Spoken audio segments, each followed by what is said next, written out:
সালাম আলাইকুম, সবাইকে স্বাগতম, অভিনন্দন। যে যেখান থেকে এই ভিডিও দেখছেন, কথা বলবো এলোমেলো জীবন নিয়ে।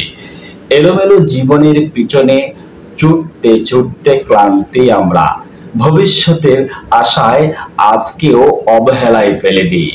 ভাবি আরেকটু সময় পেলে সব গুছিয়ে নিব, আরেকটা ভোর আসুক ঠিক করে নিব নিজেকে। কিন্তু সময় তো কারোর জন্য থামে না।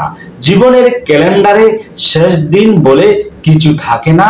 ঠিক তখনই মালাকুল মউত এসে কাঁধে হাত রাখে, নরম কণ্ঠে বলে, আপনার সময় শেষ, চলুন। তুমি বলো, আরে এখনো তো অনেক সময় বাকি।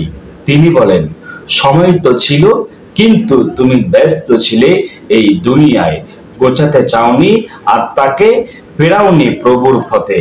নামাজ, তওবা, ভালোবাসা সবই ছিল কালকের জন্য রেখে।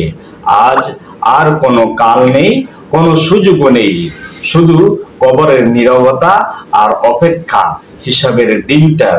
তাই এখনই সময় ফিরে আসো, গুছিয়ে নাও জীবন, কারণ কে জানে পরবর্তী নিঃশ্বাসটা হয়তো শেষ দিন হতে পারে।